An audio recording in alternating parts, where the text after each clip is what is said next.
화질 최대한 높여주세요. 딱 이 세 개만 하시면 됩니다. 끝까지 보시면 마지막에 더 자세히 나와요. 시작! 써볼게요. 법령의 조문에 의하면 해야 된다. 1. 채무자, 법 어렵겠네요. 채무자 나왔고, 불확정 개념은 법령에서도 적용된다. 행정청 이렇게 나왔고, 평등원칙을 지켜야 하기 때문이다. 나왔고, 일치하지 않는 것 쭉 보고 들어갈게요. 법령의 조문은 대개 A 하하면 B를 해야 한다처럼 요건과 효과를 구성된 조건문으로 규정된다. 뭐 if 생각하면 되겠죠.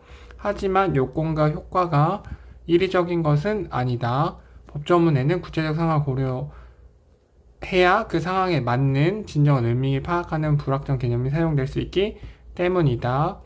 개인 간 법률을 규율하는 민법에서 불확정 개념이 사용되는 예로 여기 예시가 나오죠. 손해배상 예정액이 과다한 경우에는 감액할 수 있다는 조문을 들 수 있다. 이때 법원은 요건과 효과를 재량으로 판단할 수 있대요. 밑에서 아까 나왔던 거 같죠? 손해배상 예정액은 위약금의 일종이며 이렇게 정의 같은 거 계약 위반에 대한 제재인 위약금도 위약벌도 그러니까 손해배상도 위약금이고 위약벌도 위약금이다. 그래서 이렇게 1, 2 나누면 되죠. 위약금 성격의 둘 중 무엇인지 증명되지 못하면 손해배상 예정액으로 다뤄진다. 그럼 손해배상 예정액이 나오겠구나. 이렇게 하면 되죠. 채무자, 돈 빌린 사람 잘못으로 계약 내용이 실현되지 못하면 계약 위반이 발생하면 그쵸. 돈 빌린 사람이 실현되지 못하면 당연히 계약 위반이겠죠. 이분 채권자 돈을 빌려준 사람 손해 액수를 증명해야 그 액수만큼 손해배상금을 돈 빌려준 사람이 증명까지 해야 된대요. 이렇게 억울한 애라고 실제 얘를 머릿속에 그리면 돼요. 그러나 손해배상액에 정해져 있었다면 여기 그럼 뭐 정해져 있지 않은 데가 뒤에 나오겠죠? 정해져 있었다면 채권자는 증명하지 않아도 받을 수 있대요. 이때 액수가 얼마로 증명되든 더 받을 수는 없다. 이렇게 헷갈리니까 그냥 지워요. 그러니까 정해진 것만 받는다는 거예요. 한편 증명 위약벌. 아까 위약벌 있었죠? 위약벌임이 증명되면 채권자는 위약벌에 해당하는 위약금을 받을 수 있고 손해배상액과는 달리 이때는 감액할 수가 없대요. 위약벌은 이때 채권자가 손해액수를 증명하면 손해배상금도 받을 수 있다. 또 손해배상금까지도 받을 수 있네요. 근데 여기서는 또 증명을 해야 돼요. 불확정 개념 계속 나오죠. 행정법령에도 사용된다. 행정법령은 행정청이 구체적 사실에 대해 행하는 법 집행인 행정작용을 규율한다. 법령상 요건이 충족되면 행정청이 반드시 해야 하는 특정 내용의 행정작용의 기속행위이다. 정확히 모르겠는데 뭐 거기에 속하는 행위 이런 뜻이겠죠? 반면 행정법 요건이 충족되더라도 그 요건의 행정적인 구체적 내용을 고를 수 있는 재량이 여기서는 정해졌을 때 여기서는 반드시 근데 여기서는 재량이래요. 재량행위이다. 불확정 개념이 사용되면 대개 재량행위이다. 그래서 이렇게 나누면 돼요. 위에서는 반드시 여기는 재량에서 뭐 정할 수 있다. 이 정도인 거죠. 다음 4단락 보면 행정청은 재량으로 정할 수 있는데 재량 준칙 재량은 재량 준칙이래요. 네모치고 재량 준칙은 법령이 아니래요. 해서 않아도 근거 법령 행사하지 않아도 그 법령 위반이 아니래요. 다만 관행 행정이 반복되어 행정 관행이 생긴 후에는 같은 요건이 충족되면은 동일해야 된대요. 이게 요건인 거죠. 여기서는 뭐 재량 준칙인데 한번 정해지면은 계속 해야 된다 라고 하는 거고 이게 평등 원칙이다. 머릿속에 넣고 뭐 1, 2, 3, 4 이렇게 아까 처음에 적었으면 더 좋아요. 일치하지 않는 것을 볼게요. 불확정 개념은 행정청에 행하는 법 집행 작용 규율하는 법령과 개인 계약 간의 규율하는 법령을 모두 사용된다. 아까 여기서 말하는 게 불확정 개념 행정 법령 여기 행정법령 3 사용했고, 여기 개인, 채무자, 채권자 2 나왔죠? 그대로 맞고, 불확정 개념이 사용된 행정법령 근거한 행정 적용은 경위보다 기속행위, 그러면 뭐뭐보다를 지우면 더 쉬워요. 보세요. 행정명령, 법령, 법령 3번에 있었죠? 보면은, 여기, 되게 재량행위가 더 많다는 거잖아요. 기속행위 아니죠. 재량행위가 더 많다고 했잖아요.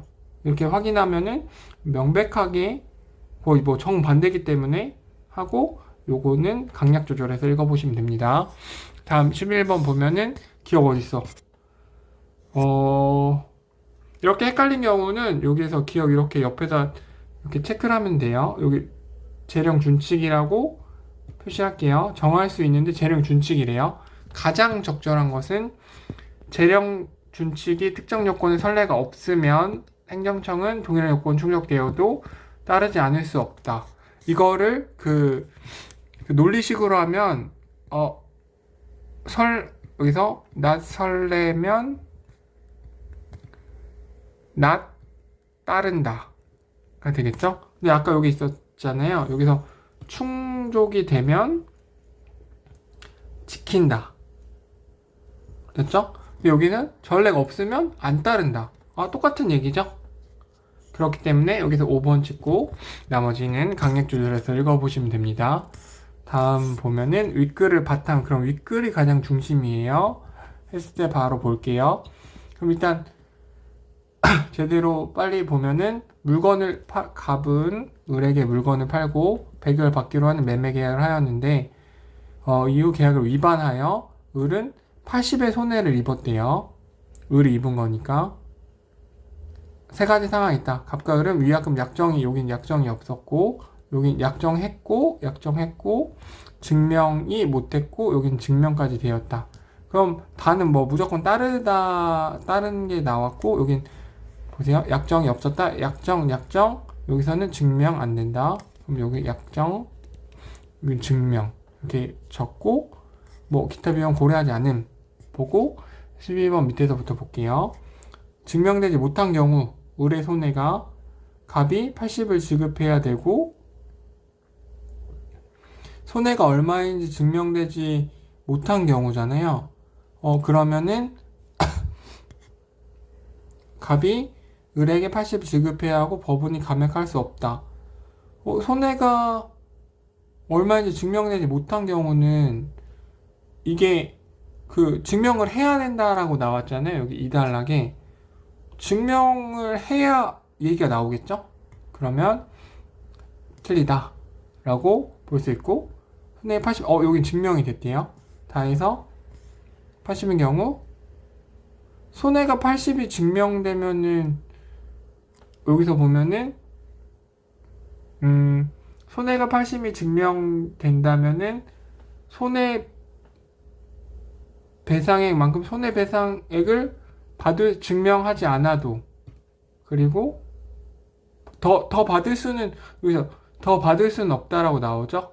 더 받을 수 없기 때문에 더 받은 건 X.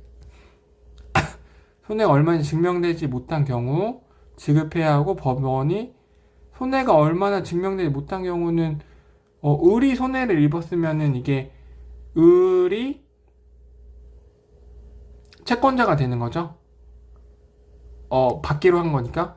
근데 증명되지 못한 경우는 증명을 해야 돼요. 그렇기 때문에 여기도 넘어가도록 할게요. 을의 손해가 80이 증명된 경우. 그러면 나니까 근데 이미 약정을 했죠. 근데 여기서는 증명되면 위약벌에 해당하는 위약금을 받을 수 있고 감액할 수 없다 나왔죠? 감액할 수 있다.